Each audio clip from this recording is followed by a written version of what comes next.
But those stocks cost them $60,000. They actually lost $10,000. But if they don't put the 1099 on their, report it, then the IRS is going to say, well, you made $50,000, and then they're going to tax you on the $50,000. And now you're going to have to object. And you're going to say, wait a minute, I lost money. This isn't taxable. You see, now this is where the problem comes in. And so that's where they start telling everybody, hey, it's about catching the cheaters. It's more than that. It's going through every one of our transactions. It's an invasion of all of our privacy. We're going to have to explain why it's not taxable. Don't worry, it's not taxable. That's not the issue. The issue is not paying taxes on taxable income, because we all know all income is taxable from whatever source. That's what the law says. All income is taxable from whatever source. So they're not changing the character of a taxable event. What they're doing is they're putting the onus on you to prove many events aren't taxable. And so that's where the problem comes in. It's the invasion of privacy and the reporting that lands on your shoulders. That's the objection. And it's the same with your bank account, right? Well, they only have to do now I got to tell you, the law has not been written yet. So we don't know what it's going to say. But generally, if you go to the American Families Plan, which is what I was talking about yesterday, and you read what their proposal is, and I tried to do that yesterday, the proposal says all inflows and outflows. Okay, it doesn't say all the inflow and outflow, the total. It doesn't say that. The proposal says all inflows and outflows should be reported. Now, will they just put one number in and send it to the IRS? Well, that might be. But if there's a question, then can't they go in and look at all of them to determine which ones are right and which ones are wrong? Or are they barred from looking at my bank statement? Well, no, we've just given them permission to look at our bank statements. Right? And they got to look at, so, or maybe the onus is on you now to show them your bank statements and say, well, look, this transaction, that was my mother. That's not taxable. Well, this transaction, that one might be taxable, but I already put it on my tax return. This was a gift.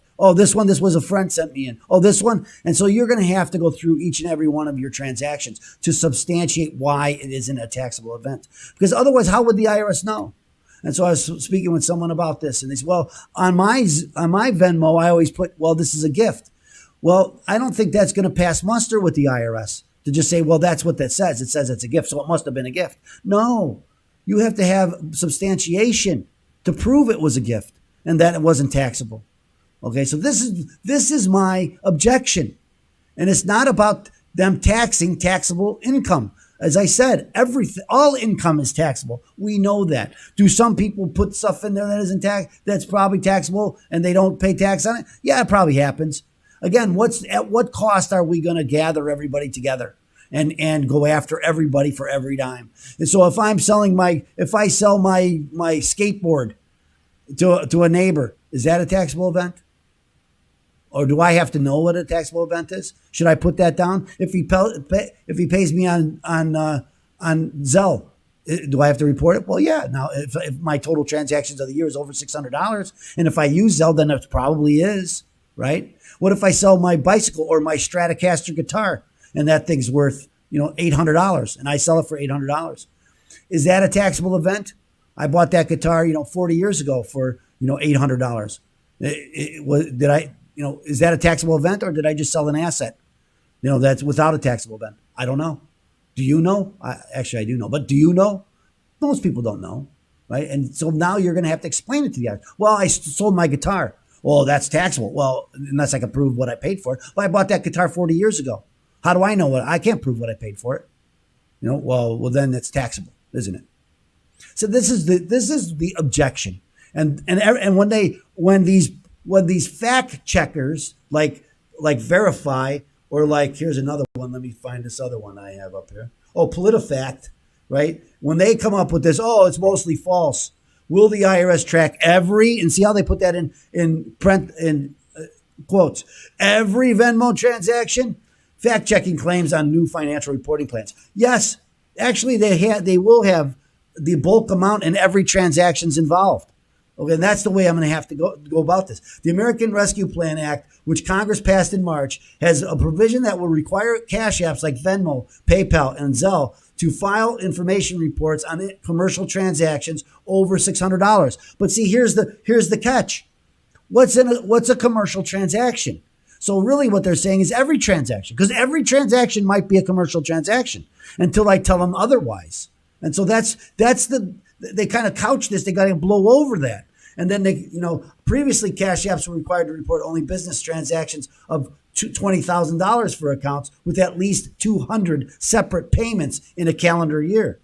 A separate Biden administration proposal concerns traditional bank accounts as well as cash apps. If implemented, it would require financial institutions to report the total amount of deposits and withdrawals from most bank accounts that exceed $600. The proposal doesn't track individual withdrawals, deposits, or transactions in banks accounts, or transactions or payments made on cash apps such as Venmo or PayPal, the Treasury Department said. They're being disingenuous. This is not actually this. It's technically true. It's like anytime the government tells you something, right? It's technically true. It's just not really true, right? And so this is where the problem comes in, and this is where the objection comes in, and this is why we all should object to this. And it's not about paying taxes on taxable income. It's about our privacy. It's about the complication of your life that they just did, because now they want every dime, and you're going to have to prove every dime is yours or it's theirs. And that's just the fact. And that's where we're going. And that's why I object. And that's why you should object. And that's why when Candace Owens says that, they call her mostly false. It's mostly true. And they use these caveats to get around it and say, well, that's just not true. They're exaggerating. It's not an exaggeration. Why? If it's, again, they passed this law in 2011 and they made it at $20,000. Why? Because everybody would have been up in arms. And now, well, they do it already. Well, no, it's at $20,000. I mean, most people don't have $20,000 on any of these, or 200 transactions, right? So not and 200 transactions. So, that's a great deal of money, $20,000. If you're going to dinner with everybody, you're probably never coming anywhere near $20,000, but you're certainly going over 600. And again, the onus is now on you. So this is what I wanted to talk about today. I have a lot more to say about this. And there's more in here. Every day, more comes out of these bills. And this, again, this was passed already. This is already law. We can't really object to this already. It's already there. And this is what's going to happen starting January 1st.